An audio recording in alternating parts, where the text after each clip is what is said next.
and I all dressed up tonight. It's Tom Shillue filling in for Will Cain on Will Cain Country. I've appeared as a guest on Will Cain Country. No, to be honest, I think I've filled in before. Haven't I, guys? I have. I've done it. It was maybe in the deep and distant past. But listen, all I can say is I'm qualified to do the job. But we're going to have a great show today. I'm going to try to rise to the occasion. I'm not Will Cain, but I am a... I was going to say, I'm a paler Will Cain. A paler, maybe weaker Will Cain. I don't know. I'm not weak. I'm strong for 149 pounds, but I'm no Will Cain. Look, we're going to talk today about some serious subjects, but we're going to talk in a way that we usually do to illuminate the news, and we're not going to get caught in the mire of all this stuff. I do want to start off by playing some sound because after a terrible thing like I even hate using the word a school shooting, the fact that there's such a phrase, right? But after such a terrible tragedy, there is the politicians and celebrities and everyone else weighing in on it and trying to say it's time for action. And after a tragedy is not really the time for action, because that's when people make rash decisions. You know, we didn't exactly make all of the most wise decisions after 9/11. We didn't make the wisest, decisions because we were traumatized. But people think, well, it doesn't matter. It doesn't matter what we do. We have to act. That's why people were taking their shoes off after that famous shoe bomber, right? One shoe bomber, and then everyone takes their shoes off for 20 years. So sometimes it's not good to act. But of course, politicians want to insist that you act. Many people come in and they say we have to pass our gun legislation. Other people say we have to immediately change the culture. What are we going to do to change the culture? And then people like myself say maybe it's time to pray. And a lot of politicians come in and they say, I don't want thoughts and prayers. You know, I don't want thoughts and prayers either. I just want the prayer part. You know, don't even think. This is what happens when there's trauma. You just get on your knees and you pray. Forget about don't think. Don't think. Just pray. But let's play a little sound here from Jacob Fry. This is the mayor of Minneapolis. And let's do clip one. He's at a press conference. And let's see what he is most concerned about after this terrible shooting of children. All of us. And I have heard about a whole lot of hate that's being directed at our trans community. Anybody who is using this as an opportunity to villainize our trans community or any other community out there has lost their sense of common humanity. We should not be operating out of a place of hate for anyone. We should be operating from a place of love for our kids. Yeah, that's the mayor of Minneapolis, and you know he said he's heard. I don't know who told him. He's heard there's a lot of hate out there. That's what he's been hearing. It reminds me of the old Norm Macdonald backlash tweet. This is a famous Norm Macdonald tweet, the late Norm Macdonald. He says, what terrifies me is if ISIS were to detonate a nuclear device and kill 50 million Americans, imagine the backlash against peaceful Muslims. I mean, so perfect, Norm Macdonald, such a dark thought, but so perfect. I want to get right into it.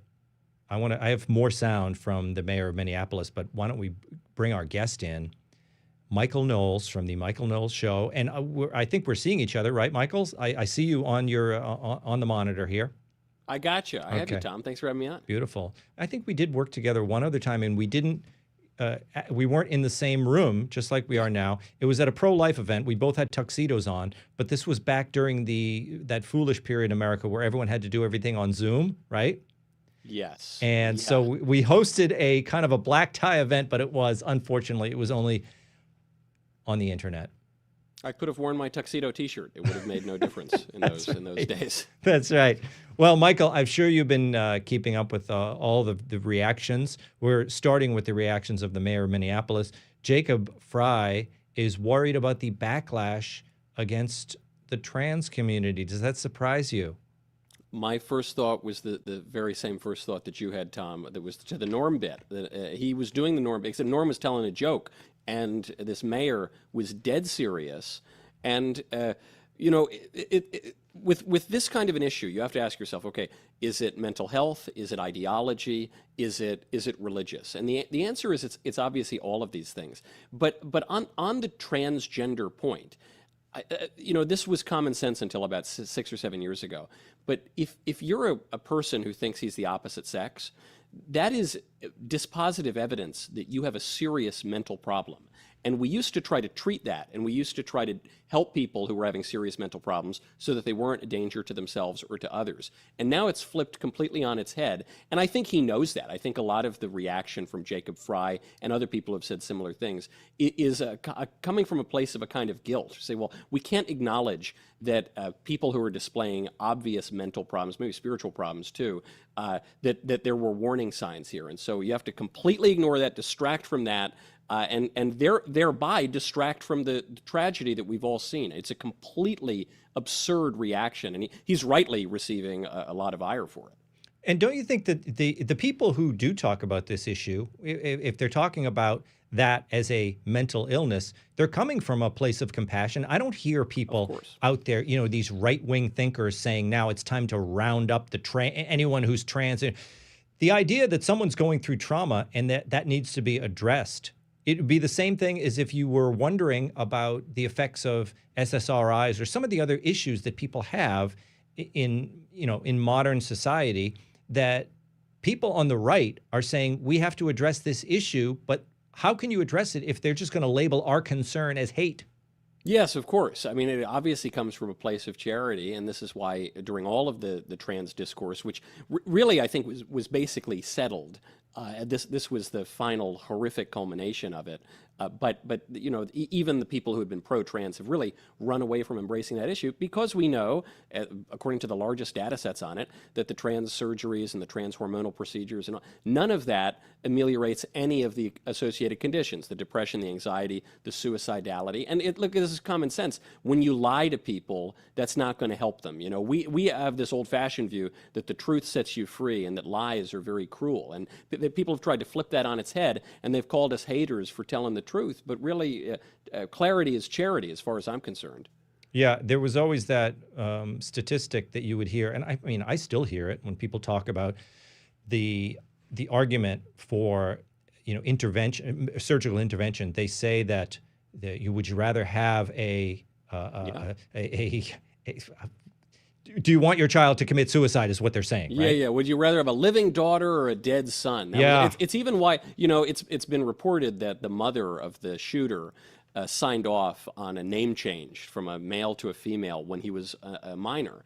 And so a lot of people are dogpiling on the mother, which again, to your point, Tom, I totally agree. Your first reaction really has to be prayer here, because the prayer implies action at some point. You know, faith produces works. But whatever the political action we've been taking, that obviously has failed. And this is a fallen world, and so we pray and we ask consolation from God, and we don't pile on people who are grieving. For this mother, I have no doubt that some doctor at some point told her that statement. Would you rather have a living daughter or a dead son? And the fact is, that was a lie, and that's a big scandal. And if you want some political action down the line, that would be one of the things that we have to address. You have to extirpate lies from your culture, because when you live out of accord with reality, bad things are going to happen. Yeah, and I think, I mean, from what I've seen, the mother in this case was a member of this church. Am I right? I've seen that online. Yeah. It looks like there's evidence that she was part of that church, and that's how that there seems to be some connection there.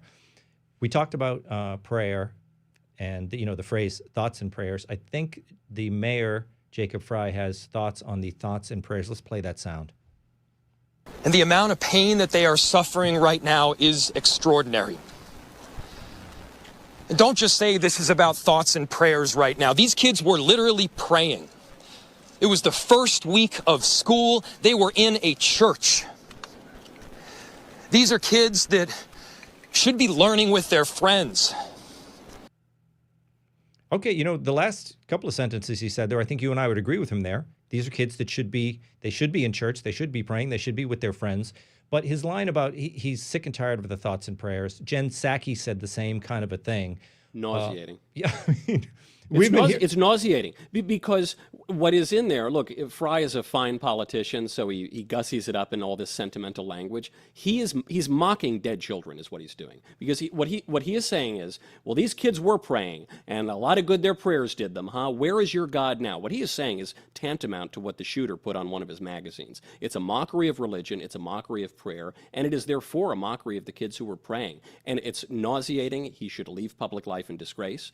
But then I have a question for him because it's also incoherent. He says, he is insinuating, I think, prayers are not enough. We need political action. Enough of your prayers. That's distracting from strong political action. You need to elect progressive politicians who are going to take effective action, much more efficacious than the prayers of those children. Well, what I would ask him is, aren't you the mayor? Haven't you already been elected? Aren't you the mayor of Minneapolis in a state that is completely controlled by your political party? So if you're setting up this false dichotomy between prayer and action, well, okay, you've been elected. Where's the political action? You want to accuse God of failing? You want to have the temerity to accuse the prayers of the community and of the children of failing? Well, you're in office. Really, if anyone's failed, it's you and your political action. How about you get off your high horse and have a little humanity and grieve with people and pray when that's the right thing to do? Yeah, I think that you have, we're going back to I remember the Newtown shooting. You know, this was terrible. All these children were killed. And then Barack Obama gave a speech, which he was praised for. He got up and he was crying, but it was a speech where he said, it's time now for gun control. He could waste no time after that awful event to essentially do some PR for his pet legislation. You know? It's tasteless. I mean, it's totally tasteless, it's classless, but it's also in this case incoherent because he's setting up a straw man, a boogeyman here to say it's all these Christians. It's all these Christians who are preventing us from taking the necessary steps. Our own Mary Margaret Olahan was on my show this morning, breaking a story that in the wake of the trans shooting of a Christian school, totally analogous event here in Nashville, that this school requested security from the state to help secure the area, and the governor said no. And so again, I really don't mean to just jump down the throats of all of the politicians. First of all, they're the ones who started it. But I don't mean to jump down their throats and make it about one political issue or another. But if you're going to do that, well, hey, don't you guys have the power? You control virtually every office in the state of Minnesota. What's your answer, you know? But before you go blaming God and blaming Christians for the tragedies that befall the world, if you're gonna claim the possibility of stopping these things, why haven't you done it? Yeah, you know, it's interesting because I see reactions from people. Like I was saying at the beginning of the show, I don't like taking action rashly. You know, I hear a lot of right wingers saying, "Okay, it's time to do the following." They have whatever program they have, reinforcing the schools and having armed guards and things like that. Now, I'm a little concerned on that side too because I don't really want our schools to be fortresses. You know, I think that it is a deeper problem than that. Obviously, you want to keep these kids safe, but my kids spent some time in the public schools, all right? And we took them out, and eventually they were homeschooled, so we didn't, have, the indoctrination. Early on, I could deal with a little bit of the public schools because it was, second and third grade. But then when you start getting older, fifth and sixth grade, they start to do the indoctrination, right? So we got them out of there.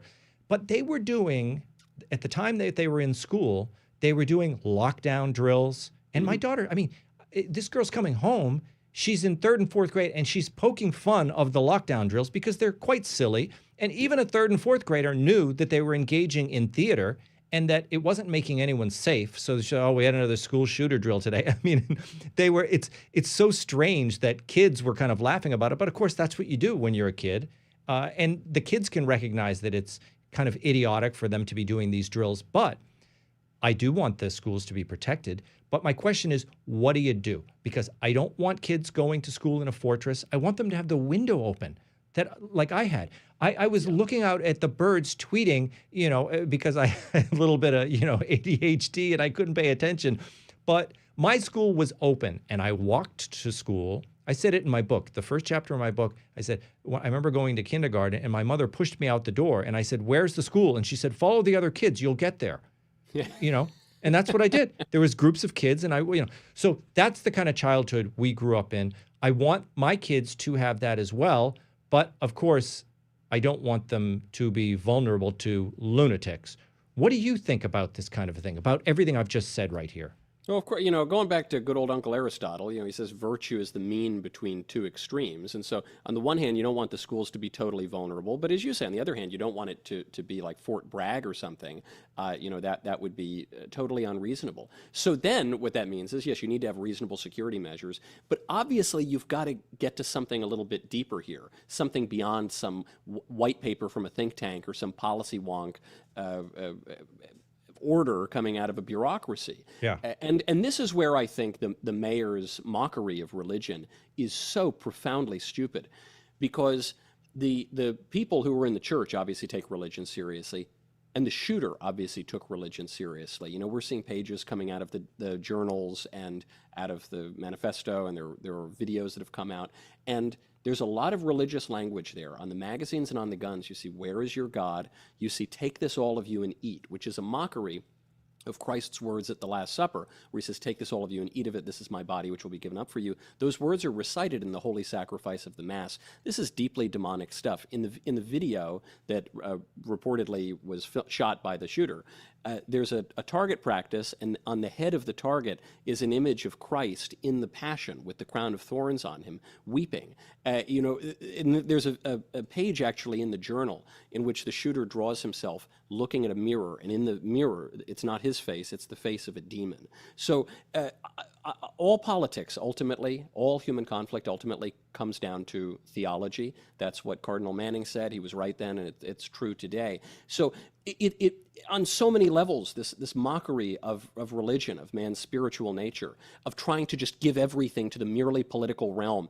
Pass 3 more policies, and then we're going to eliminate suffering and danger from the world. It's just so profoundly stupid. It's so wrong-headed. You're never going to solve any problem with that. I hear a lot of people using the word demonic and demon lately in social media. It seems almost like it's becoming more acceptable. It used to be the kind of thing I would only talk about with my fellow Knights of Columbus or whatever. Okay, so we're both Catholic. We're both religious. We both believe in demons. And we both, I think, it seems clear to us that this lunatic was possessed by a demon. I mean, that is possession. He was drawing pictures of the demon. He seemed to be very aware of it, almost like in The Exorcist when, that girl is aware that she's possessed by the devil, right? Yeah. This is what happened with this guy, okay? But how do we talk about that in this secular world, in the world of politics? I think I watch your show, and I think you talk about these things very comfortably. I feel like I'm in a more mainstream scene here on Fox News. Yeah. So if I'm sitting around on Gutfeld and I bring up demons, I feel, can I do this? Can I talk about the demons? The heads are going to turn. Yeah, I mean, literally, the heads are going to spin right around. But we do have to talk about this. I feel like politicians like J.D. Vance are able to start broaching these kind of subjects. And the thing is, let's face it, we need our politicians to be able to talk about demons. And it makes a lot of people uncomfortable.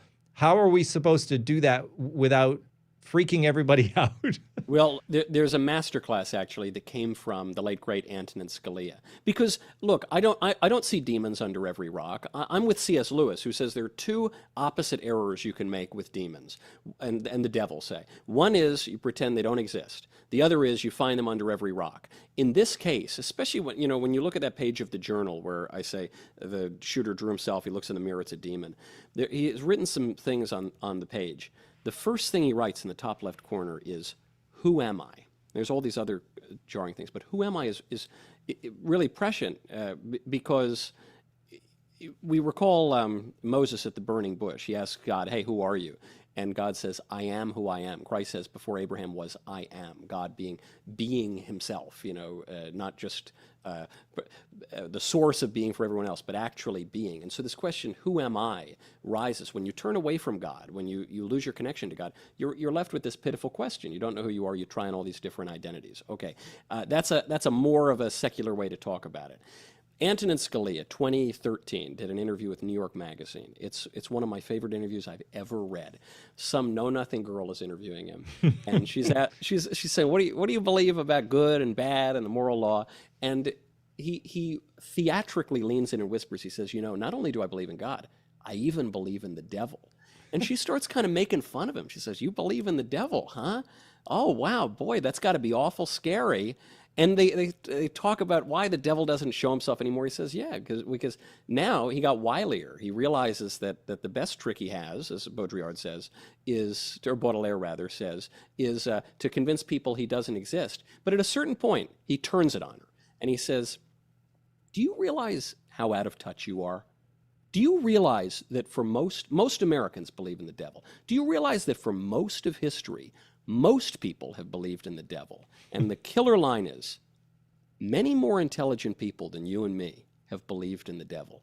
That, I think, is the way to start broaching this. You say, hey, listen, guys, maybe, as Hamlet points out, there's more in heaven and earth than is dreamt of in our philosophies. Maybe the smartest people who have ever lived, maybe they weren't totally crazy. Maybe Reddit tier mid-2000s Christopher Hitchens quips is not the height of philosophy and theology. And maybe we need to start thinking more deeply about what good and evil really means and whether or not they have personalities. Yeah, I mean, that is amazing. It's so great. And I think you were just mentioning, as you were talking there, about the manifesto and the notebook. These things got taken down from a lot of sites immediately. Obviously, his social media was taken down. The video that he made, I think just before the shooting, where he was, laughing and showing the scenes from his diary, got taken down from YouTube. But obviously this stuff has found its way onto social media. The thing is, I don't like when these serial killers get attention. I didn't like the fact when, Yokar, the Boston bomber, was on the cover of Rolling Stone, right? Yeah. And when we had the Columbine shooters, they became, remember, everyone knew the names Dylan Klebold and that other guy, whatever, right? Yep. So I don't like that we know Dylan Klebold's name, but I actually do like that we got to see this guy's diary. So should we stop worrying about this stuff and let it all out? Because people have been trading this, and obviously we knew a heck of a lot more about this shooter than we usually do, because people now, you can't stop this information from coming. Do you think it's okay that this guy's diary is out there and people are parsing it and looking at it and trading it and talking about it? I see the two sides. One is never mention anything about the person, let him fade into obscurity immediately. The other is put him on the cover of Rolling Stone. And I have an unsatisfying answer, but it actually goes back to Scalia, which is, yeah, it is good to release some of this information, to understand the motivations, because the only way you're going to get political action is to understand what has led to this in the first place. But how do you decide what's too much, what's not enough? The way you decide is very, very carefully. When I was a student, I got to meet Scalia a couple times, and we asked him about his views on stare decisis, the idea that even if a case was settled the wrong way 50 years ago, you would give it a little bit of credence. You would try to uphold the case so that you didn't have total craziness in your justice system. And we said, well, hold on. Well, what if a case is really, really wrong? Then you're going to overturn it. And Scalia said, yes, that's right. We said, so how do you figure out what's the right thing to do? Gun control. Do you let all the guns into the country? Do you have radical gun control? How do you figure out what the right measure is? And his answer with this classic Scalia charm was, you figure it out very, very carefully. and so in this case, I struggled. I played some of it on my show earlier. And so I'm not showing his face. I'm not saying his name. I'm not giving him any glory that he was obviously seeking. But when you see that he was taking target practice at an image of Christ, when you see that he was actually not only mocking Christianity, but also was attacking Jews and was also attacking Muslims. That's a kind of odd. Obviously, the physical attack that killed people was on a Catholic church. That's meaningful too. But when you get all of this kind of stuff out there, really there's no way of addressing the problem if you don't have a slight sense of what was involved. Because the fear is if you don't let any of this information out, as was the case with the Nashville shooter, they tried to suppress that information a lot. At Butler, Pennsylvania, we still know basically nothing about the guy who shot President Trump. If you just have a vacuum, then that vacuum is going to be filled with a lot of propaganda. It's going to be filled with all of the political agendas, and you're going to get the politicians showing up before the murder scene has been wrapped up. You're going to get people going out there to push their hobby horses and whatever stupid bill, even if it would have nothing to do with the incident. Yeah. I only have you for a couple of more minutes, but I wanted to get you on this subject. It seems like it's kind of a silly story these past few weeks, but I don't think it's very silly. Even though we've been making fun of it on Gutfeld, we've been saying day 41,000 in the Cracker Barrel saga, and we've been talking about this thing, right? So we're kind of poking fun of ourselves for paying so much attention to this story. But at the same time, I do think it's a legitimate story, and I wonder if you agree with me on that. I think that there is something about this, and that it was a worthy thing for people to get upset about and to go after the company, and people can learn valuable lessons from this. Do you agree? Absolutely, because it hits so many different points. One, we all recognize that liberal women wearing silly glasses have caused so many problems in corporate America and in government. They are like almost public enemy number one. But so this new takeover of Cracker Barrel, but also this complete misunderstanding. They seem to think that the product Cracker Barrel sells is dumplings or something. They had no idea what their product was. The company was founded in 1969. All this cultural tumult, Summer of Love. It was founded not to change. The whole point of Cracker Barrel is not changing. It's the only reason. The dumplings are fine, but you go there because it's old-timey. Yeah. And they said, yeah, great. Well, what if we just change everything? And we thought, wow, you don't even understand what your company is and why it's, and people, by the way, right now, they don't love the constant innovation and sterility. And, we kind of want to go make America great again. That was the message of the election. The last gasp of opposing that, I think, was this poor Cracker Barrel lady who, Uncle Herschel's back, and the Cracker Barrel lady, I think, is probably on her way out. Yeah, it would be great. It's funny you say the lady with the glasses, because I said the other day, she reminds me of the woman who started that blood testing company and ended up in jail. She had that same, right. And she had that same obsession with aesthetics. Like, she wanted to simplify. And I said to my wife, most people don't like Marie Kondo and the Chip and Joanna Gaines. Like, they don't want to make everything like, Pure Simple magazine or whatever. No. Cracker Barrel is messy. It looks like my garage. There's stuff like nailed to the wall. Yeah, there's like a saw on the wall or a banjo or something. Yeah. And so when I would travel the country, just as a road comic, I would know what I was getting into with Cracker Barrel. It actually took a little longer. Like, if I wanted fast food, I would go to McDonald's, because you zip in and you zip out. You don't want to zip in and zip out with Cracker Barrel. You want to take your time.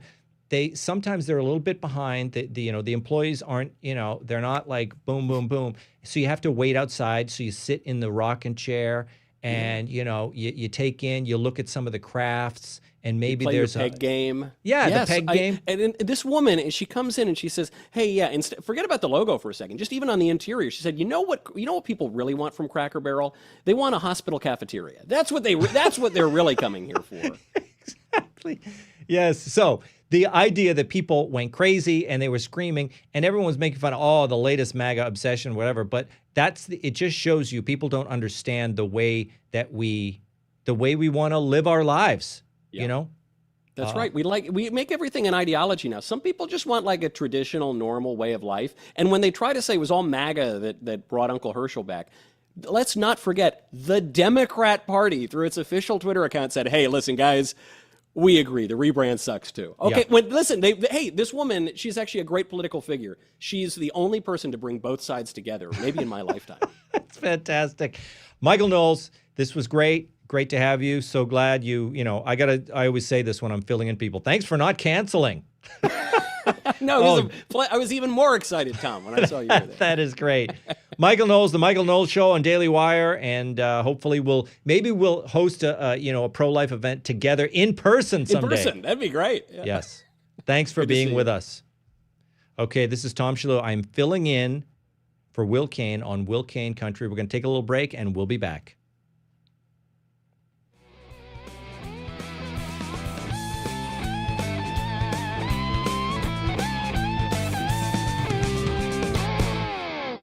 I'm Dana Perino. This week on Perino on Politics, I am joined by the founder of N Avant Strategies, Antonia Ferrier. Available now on foxnewspodcast.com or wherever you get your favorite podcasts. Must listen to podcasts from Fox News Audio. This week on the Fox True Crime Podcast, I'm joined by author Staten Bonner and Joe Ford to discuss the search for a rare stolen vehicle as detailed in their book, The $1 Million Car Detective. Listen and follow now at foxtruecrime.com. Trey Gowdy's debut thriller, The Color of Death, is available to order now at foxnewsbooks.com. After the tragic loss of his family, District Attorney Colin Truesdale is assigned the case of a young salon owner's murder. With the crime scene destroyed and evidence missing, Truesdale must engage in a psychological game of cat and mouse to track down the elusive killer. The intricate web of deceit and lies he uncovers will have you on the edge of your seat. Order The Color of Death now at foxnewsbooks.com. From around the world, Trey Yingst, joining us from Tel Aviv, Israel. To Washington, I'm Mike Emanuel. To your own backyard. If a story impacts you or your wallet, we're on it. It's the Fox News Rundown. We give every story the deeper look it deserves with must-listen interviews and smart analysis from the voices you can trust. Start your day with the Fox News Rundown. Listen and follow now at foxnewsrundown.com or wherever you get your favorite podcasts.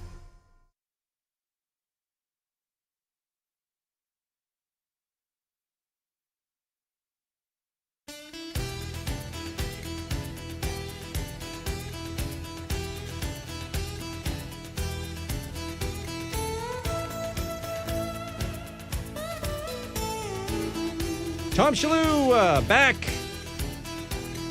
It's Will Cain Country, and I'm filling in, and I'm doing a heck of a job. I got to say, if I say so myself, Killing it. I'm killing it today. That's right. We had a great time with Michael Knowles, and my next guest, Chad Bronstein. He is the president and founder of American Freestyle Wrestling. Did I get it right? Chad? American Freestyle. American Freestyle, that's all. That's it. That's the whole deal. Real American Freestyle. Real American Freestyle. We got the promo. We're going to play it in a second, but it's coming up on Fox Nation. We have, in honor of Hulk Hogan. And tell me about your American Freestyle. Yeah, so Hulk and I were part. Hulk founded Real American Beer, and then came to me to come co-found it with him. And we were on. I wrestled throughout my life, amateur wrestling. Yeah. And we were on the road a lot doing our tour for the beer. And we'd have all these different wrestling teams come meet Hulk. And I would tell Hulk there's never been a professional wrestling league for freestyle wrestlers. Either go to the UFC or you go to the WWE, but there's never been this arena for these guys and girls. So Hulk's like, brother, it's a great idea. So Hulk and I, Izzy Martinez and Eric Bischoff came out and we partnered together and we started this league. It's called, there's going to be obviously with Fox, we're partnering and doing the tribute as well for Hulk. He's the commissioner of the league. Yeah. And explain freestyle, like as what it is as wrestling, because, I had, when I was a kid, I would watch professional wrestling on TV. This was the early days. I'm talking about, you don't even know, Chief Jay Strongbow, Fuji and Tanaka. Yep. Right. Fred Blassie, Yeah, I do know, but so that's obviously scripted wrestling.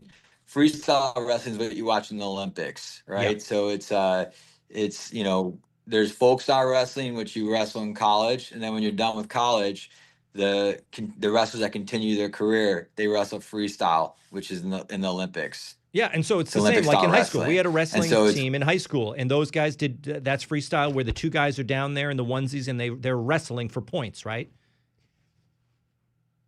Yeah, so that's folk style in high school. Okay. And that's what I wrestled. And then you go to freestyle.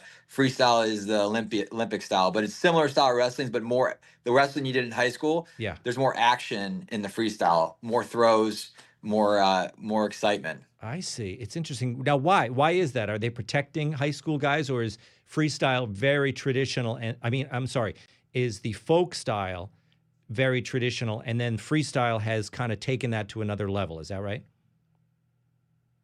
Well, they've always existed. There's three styles of wrestling. There's Greco, which Yep. has always been around, folk style, and freestyle. Freestyle has always been the Olympic style of wrestling, and there's Greco. There's Greco and freestyle in the Olympics. Yep. Freestyle is just more popular, but it's just the way of the style, to keep that high level, high intensity engagement. So they're all three different styles. They're all very popular in the wrestling world, but we chose to go with freestyle for this league because we thought it'd be the most exciting. Yeah. It's interesting. Greco was something you didn't hear much about, except a couple of years ago, we had an American who was very good at Greco, and I think he won the gold. Yep. And then everything was about Greco. Oh my God, Greco's everywhere because of this one guy, But that is more like, I'm assuming that's the way they wrestled in, like, was it like ancient Greece? Yeah, what's crazy is that wrestling's been around, the oldest sport, right? Yeah, that's what they did in ancient Greece back in the day. But wrestling, the reason why we did this is, wrestling's very popular. Trump went to the NCAAs, he saluted Wyatt Hendrickson, and it went viral, and Wyatt's our main event for this card. But once he went there, and it was a sold-out arena at NCAA, so you could see it was popular, but it's a very wrestling-specific fan base. And now our goal is to bring it mainstream, but it's such a big audience in the wrestling world. Let's play the promo for a Real American Freestyle. It's going to be, let's play it.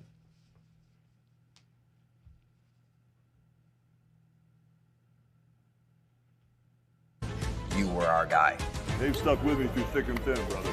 It means a lot. And so we got to know everybody, and then Hulk's like, brother, this is the next thing. With my partner, I said, let me call Eric because there's something here. And we said, these guys don't have a chance to continue their professional career. Amateur wrestling is a sport. You start when you're 4, 5, 6, 7 years old. You wrestle through high school. If you're fortunate, you wrestle in college. If you're really fortunate, you may even get to Olympic level competition. But then generally it's the end of the road. And what Hulk Hogan saw wasn't the end of the road. It was the beginning of a brand new one. When I saw this promo, I thought this was just part of another tribute to Hulk Hogan on Fox Nation, but this is really getting into what you guys do. I want to ask you, just as a businessman, obviously you had Hulk. You went to Hulk Hogan and said, I want to do this freestyle thing, right? How did you, then where do you go? How do you start? Like, it must be a logistical nightmare.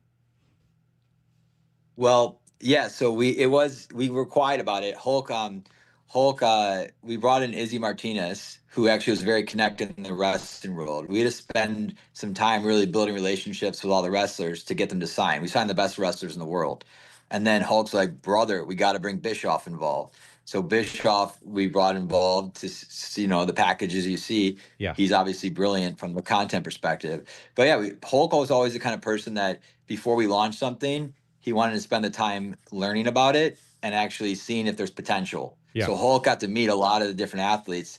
And that's when, it had a click in Hulk's head too, where it's like, I'm ready to do this. He had to see it. And he always looked at everything as he would look at Hulkamania, the brand. Yeah. And so then you've got to get the wrestlers involved, right? You've got to get officiators, right? Laser, like what? Refs? Okay. Yeah, refs. You got to get venues. What kind of venues are you in? Are you in like, sport, like arenas? What is it? Yes. So I'm from Cleveland, Ohio. Hulk loved Cleveland. We used to do we did a lot of tours for the beer in Cleveland. He's like, let's go Cleveland first. So we went to, we're doing it at the Wolstein Center in Cleveland.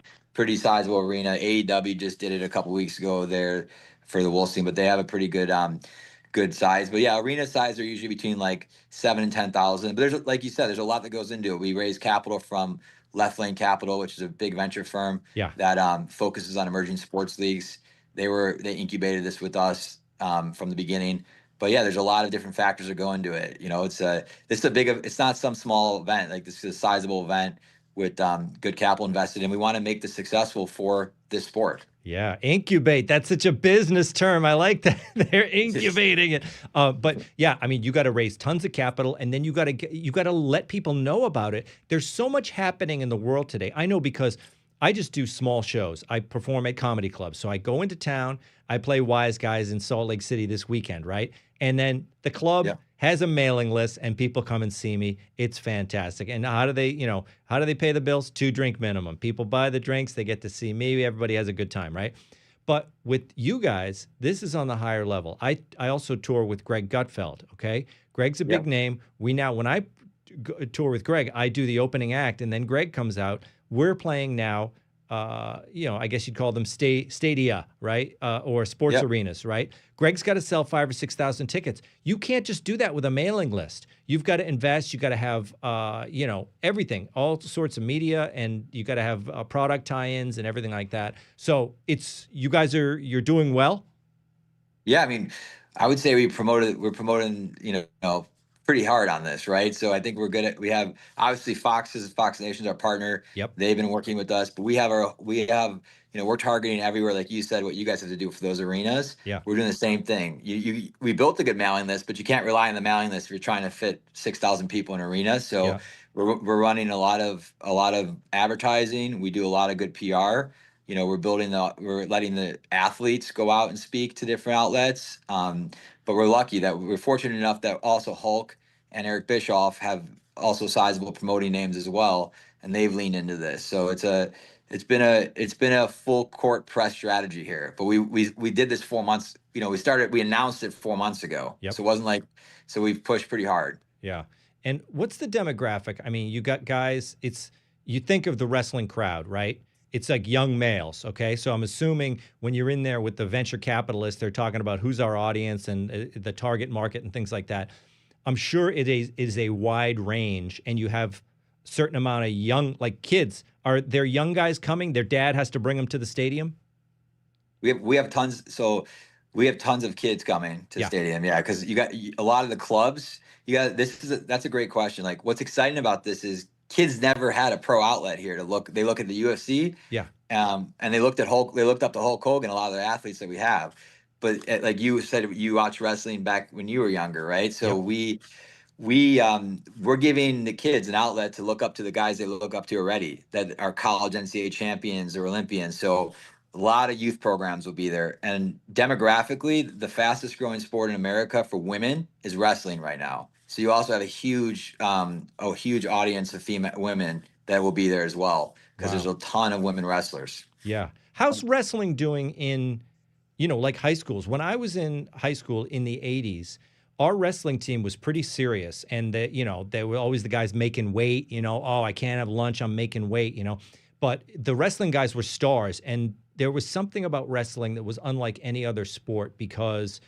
like a team sport, you had a basketball team, the swim team, you had the football, but wrestling was one man on one man, right? So it was like the pressure, and the guys would be, they'd be vomiting before they were so intense before every meet, they were getting sick from nerves, they were so pumped up. So anyway, wrestling was big in our high school culture, but I've gotten the sense that a lot of sports has been hit, especially when that Title IX thing came along. You talked about women in sports.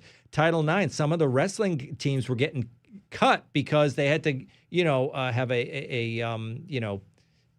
keep up with the girl sports, things like that. How is folk wrestling doing in, among American youth, high schools?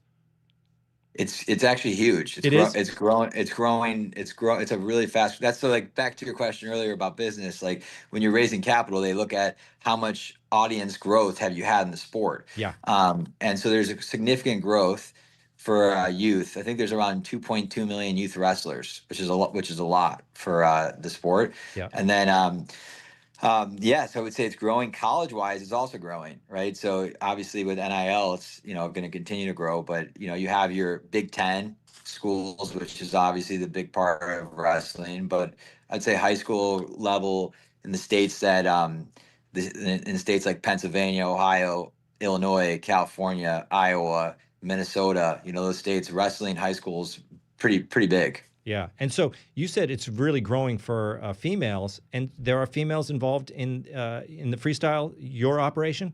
Yeah.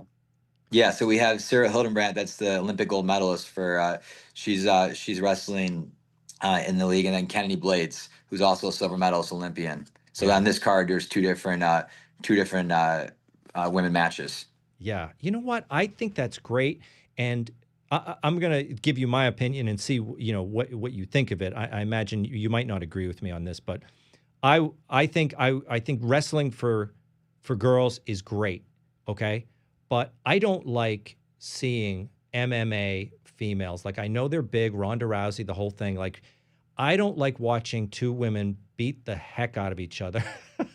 So what do you think of that? Like, to me, wrestling, that's good. I mean, you're in there, you get the points, maybe you get tough, but to me, MMA is like a guy thing. And I don't begrudge any tough woman who wants to fight MMA, but I don't want to see a girl getting her face punched in. What do you think of that?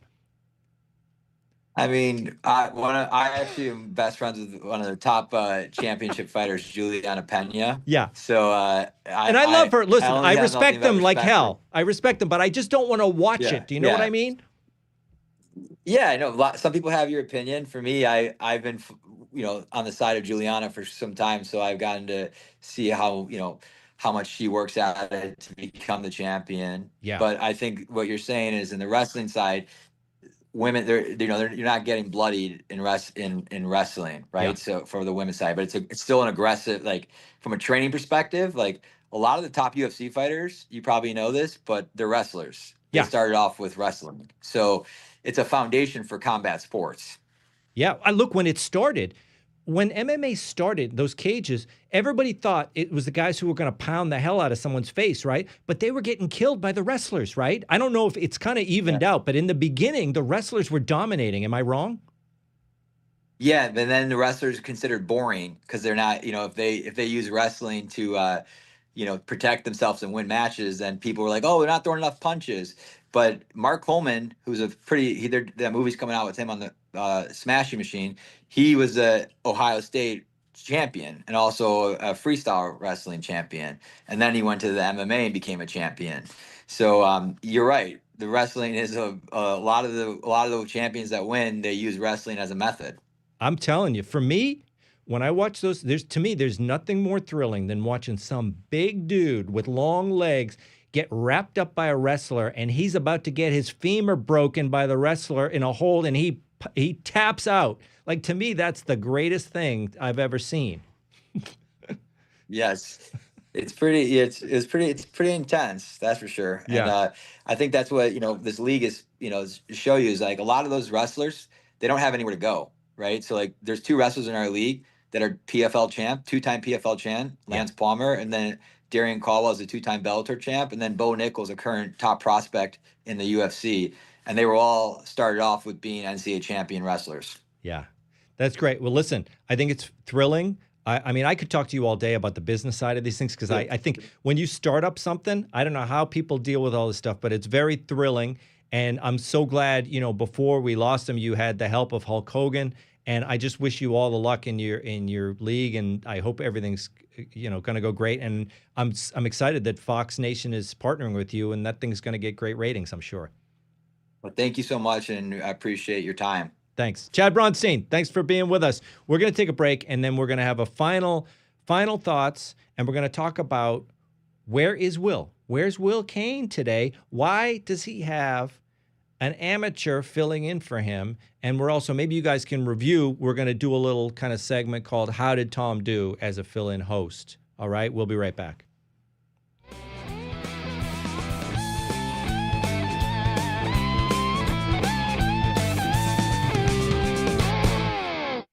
The world world of business moves fast. Stay on top of it with the Fox Business Rundown every Monday and Friday. Fox Business reporters, anchors, and hosts will bring you beneath the stock market speculation and boardroom drama to tell you about the biggest business stories of today. Whether you're on Main Street or Wall Street, Fox Business is invested in you. Listen to the Fox Business Rundown every Monday and Friday at foxbusinesspodcasts.com or wherever you download your favorite podcasts.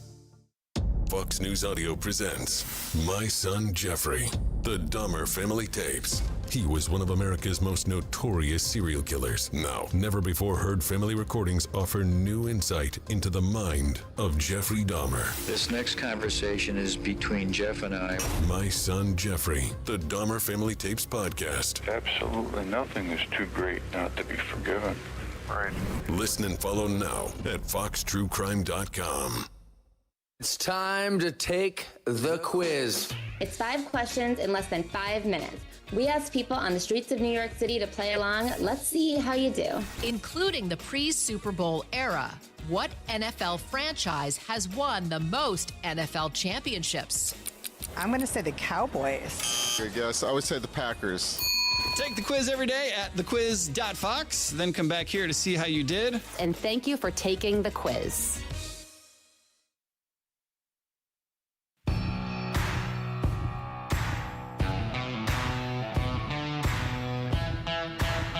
We are back in Will Cain country. Tom Shillue is filling in for Will Cain today, and I think we had a great show. That's my perspective, but let's, get the experts. Daniel and Patrick, can you weigh in? Tell me how I did today.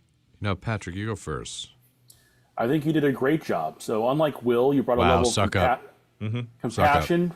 Wow. You brought a level of compassion to this show that we might not have had. So that's interesting. You think that maybe compassion is the weak spot in the Will Cain armor? Yeah. It might be. Yeah. Well, that's what you haven't. Look, he's a guy. He's like a sports guy. He's good looking. Those guys, they don't have a lot of empathy, because they've gone through life. They live up here. Yes, they live in a rarefied world. Yeah, the air is nice up there. But I was fascinated by, I didn't want to get too Catholic, but I was just thrilled to talk to Michael Knowles, and he's a very spiritual guy. I think he's a Latin Mass guy like myself, so we could have gone down the Catholic rabbit hole. We could have done, I'm Catholic myself, too. Oh, you are? Okay, great. So we could have done, some Pope-splaining. I was a peer minister. You were? Mm-hmm. Oh, fantastic. I did ministry trips in Haiti. You did? Mm-hmm. So you did the real deal. I did the real deal. It was crazy. Wow. But yeah, so I appreciate the Catholic Church and all that. Yes, and I think, but I was thrilled to be able to be on a Fox podcast talking about demons, Like I said, I mean, we can talk about, nobody tells us what to talk about here on Fox, and I don't know if anybody knows that. Sometimes they say, what do those guys, give you as direction? I like that. It doesn't happen. It's surprising how little note getting I've had in my years here. A couple of times on Red Eye, we crossed a couple of lines, and we had some meetings about it. As you do. Yes, but that was after the fact. On Fox News, the host of the show has a great deal of, essentially, Will is the, executive producer, head writer of the show. Even though you guys are producers, he's like, he decides what happens, right? Yep, that's it. Yeah, we have meetings and we adapt to what he wants. I like how all my liberal friends are like, "Oh, you guys have directives and all these things you can't talk about." I'm like, no, it's not how it works. No. I mean, generally, you know what? The only thing that we might be directed by is the idea that we start to know what the audience wants to see. So we'll have, breaking news, and then, you want to address it. There was a tragedy yesterday. You're going to address it.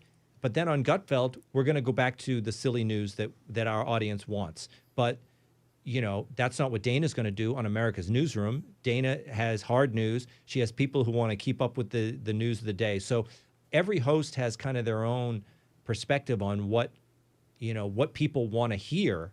And that's what we try to provide, right? Yeah. 100%. Just like Will interviewing J.D. Vance. That's right. Okay, so Will is interviewing J.D. Vance today, and it's going to be on what? The show? I assume he's going to get the TV, right? Are you guys going to get some clips for your for the podcast too? So they're going to play most of it, I think, today on the 4 o'clock Will Cain show on television. We'll play some clips from that on all our social media channels. Then tomorrow, right here on Will Cain Country at 12 noon, we're going to play the entire interview. The full uncut. The full uncut interview with Vice President J.D. Vance right here on Will Cain Country YouTube page. Yeah, that's exciting. So what is the ostensible reason for it? Why did J.D. Vance take time out of his busy schedule to talk to Will? Did Will say, I really want to talk to you about the following, or what? Well, I don't know, Patrick. Was there something besides the game? I think it was just the game, just Texas, the trash talking. Texas OSU. Yeah. So that's, I mean, really, and he uses that as an in, but then he's going to do a little game, and then he's going to do some policy, right? Well, he does what he loves Trump does. It's called the weave. Yeah. He goes in and out.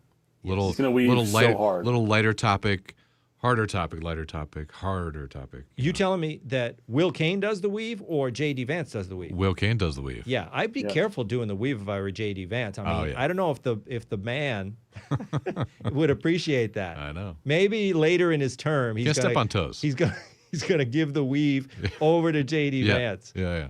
Just like a master class of the weave. Yeah. How about this? If I interviewed J.D. Vance, I think I would not do what everybody does. It drives me crazy. Is say like, "Are you going to run for president?" Yeah, sure. You know, whatever. They do that because you can't answer that question, right? You can't say yes. You don't want to say no. So the whole thing is just a big waste of time. Is Will going to do that? Is he going to say, "Are you running for president?" I don't believe. I'm making a note right now just to make sure he doesn't do that. Yeah. We're texting him as we speak. Don't do this in all caps. Yeah. Okay. No, it's good. I think you're right because it's just I feel like people just feel like they have to ask that. Yes. Because they are there in the room, and if they don't, they think they'll kick themselves if he has an actual answer. Yeah. But in reality, he won't ever have an answer for that. I know. And to tell you the truth though, when they do ask it, I wish politicians would have other than the hacky answer, which is if you ask Gavin Newsom, he said, right now I'm thinking about the people of California. Like they always give you that nonsense. And Gavin Newsom hasn't thought of the people of California since he had brown hair. He thinks about Gavin Newsom, let me tell you that.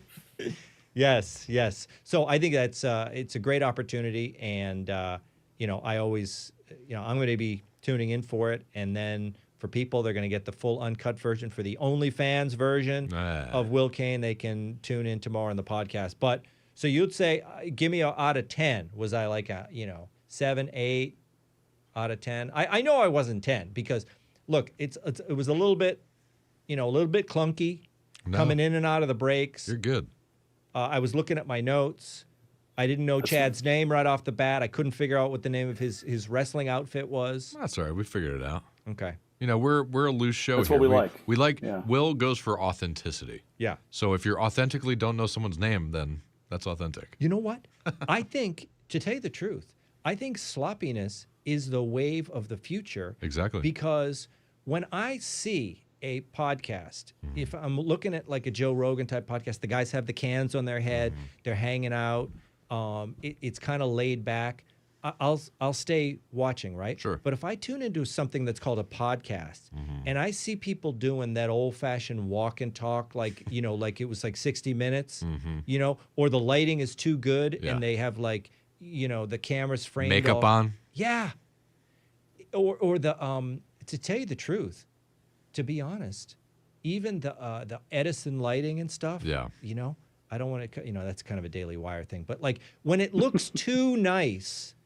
I'm like, I don't want slick. I want a podcast. Do you know what I mean? Gritty's the future. Yes. It is. Yes. You're absolutely right. Because people feel like they could be in the room with you talking and having the same conversation. With the polished stuff, you don't really feel that way. Yeah. Yeah. That's true. So all right. Professionalism's overrated, guys. That's the, I should put that on my business card. All right, Tom Shillue in for Will Cain. I hear my bumper music. I'm going to get out gracefully, and hopefully we'll be back in Will Cain country soon. We'll see you again.